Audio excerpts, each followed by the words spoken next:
Então, para os alunos do segundo ano de Ramos, estou pedindo que vocês estudem pelas provas do segundo bimestre. Estou chamando a atenção que o que mais vai incidir são questões que vão entrar aí a prova objetiva. Estudem pelas questões que tem aqueles gráficos em barra, que a gente chama de histograma, muito parecido com as barrinhas que vem no seu boletim. Tem duas questões, uma que falou do avião e outra que botou as letras da palavra prova em ordem alfabética. Essas são as questões que eu oriento que vocês estudem.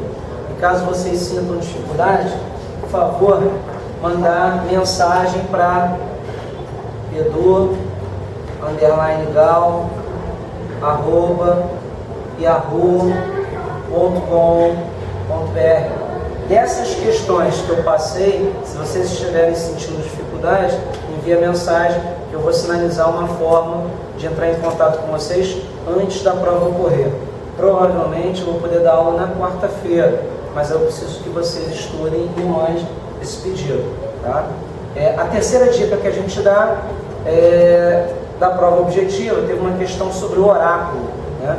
Então alguém vai fazer uma pergunta para o oráculo achando que ele tudo sabe. Só que esse oráculo da questão, ele mente segunda, terça e quarta, e nos demais dias ele fala a verdade. Então de repente, num determinado dia, que a gente não sabe, você pergunta para ele, hoje é domingo? E o oráculo responde sim. A pergunta é, qual a probabilidade de ele estar mentindo? Você tem que saber que probabilidade é uma razão, desejado sobre total. E você descreve aqui os dias da semana, de domingo a sábado. Como ele mente segunda, terça e quarta, se você perguntar na segunda se hoje é domingo, ele vai te dizer sim, porque segunda, terça e quarta ele é mentiroso. Então, na segunda, você pergunta, hoje é domingo? Ele vai dizer sim, está mentindo. A mesma coisa na terça e na quarta. Você pergunta se hoje é domingo, e como ele mente, ele te diz o sim. Os demais dias, ele não mente, ele fala a verdade. Então, se você perguntar na quinta, ou na sexta, ou no sábado, hoje é domingo, ele vai dizer que não, que realmente não é domingo. Agora, no domingo, como ele diz a verdade, se você perguntar, hoje é domingo, ele vai falar sim, porque aqui ele não mente. Quando a prova pergunta qual a probabilidade de ele estar mentindo, e probabilidade é o desejado sobre o total é o número de vezes que incide aquilo que ele está falando. O oráculo respondeu sim. Qual o total de vezes que ele respondeu sim? 1, 2, 3, 4 vezes. Dentre as 4, qual a probabilidade dele estar mentindo? Dentre as 4, ele mente na segunda, na terça e na quarta. Ele mente 3 vezes. Então a probabilidade dele estar mentindo, 3 dentre 4. Na prova pode vir a resposta com fração, ou com número decimal, ou com porcentagem. 3 sobre 4, se você dividir, 0,75. Se você botar na forma de fração, é 75 sobre 100, que é a mesma coisa, 75. Então, houve um problema com relação a conteúdos de matemática, e a unidade de Ramos antecipou um caderno. Por isso que eu aconselho que para a recuperação paralela, o segundo ano de Ramos foque nas provas do segundo bimestre, tanto a discursiva quanto a objetiva. Tá? A primeira dica para a recuperação paralela é a prova objetiva, a questão número 1. Ele fala que numa sorveteria você tem 4 opções. Sabores, morango, chocolate, creme e flocos. E, resumidamente, a pergunta é, de quantos modos podemos montar uma casquinha com 2 sabores diferentes? Eu estou botando a solução como sendo 6, e 2 maneiras de você chegar no 6. O que você tem que entender é que você tem que formar grupos onde a ordem não importa. Não importa se é creme com flocos ou flocos com creme. Então você tem 2 soluções. A primeira solução a gente brinca dizendo que é na raça. Quando você conta todas as maneiras possíveis. Morango eu estou botando letra M, chocolate letra C, o creme começa com a mesma letra, mas eu estou simbolizando por K, e o flocos por F.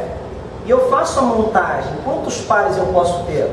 Morango com creme, morango com chocolate, morango com creme, morango com flocos. escrevi todas as possibilidades com morango presente. Esqueço o morango. Chocolate com creme, chocolate com flocos. Escrevo também. Sobrou uma só, que é creme com flocos. Então eu tenho 1, 2, 3, 4, 5, 6 maneiras distintas, que é a minha resposta. Mas eu tenho uma outra solução. Quando o número for muito grande, fazer a contagem dessa forma é muito desgastante e você perde muito tempo, o que não é bom para o concurso do Enem, né? Tempo é algo precioso. Então, quando você quer formar grupos onde a ordem não importa, existe uma formulinha que torna isso muito prático, que é a combinação. Você combina M elementos em grupos de P. Então, a continha é o da frente com uma exclamação, que a gente chama de fatorial, o de trás com uma exclamação no denominador e a diferença entre eles com a exclamação. Então, nessa questão, eu pegaria 4 sabores e ia montar duplas. De quantas maneiras eu posso combinar 4 sabores em grupos de 2? Então, é o da frente com a exclamação, o de trás com a exclamação e a diferença entre eles com a exclamação. O apelido da exclamação é o fatorial. E o significado do fatorial é multiplicar caindo de 1 em 1. 4 vezes 3 vezes 2 vezes 1. No dia que eu quiser parar, é só botar a exclamação. Eu parei no 2, que eu posso simplificar 1, 2 fatorial de cima com 1, 2 fatorial de baixo. E o outro 2 fatorial é o 2 vezes 1. Então, no numerador, 4 vezes 3 vai dar 12. No denominador vai dar 2.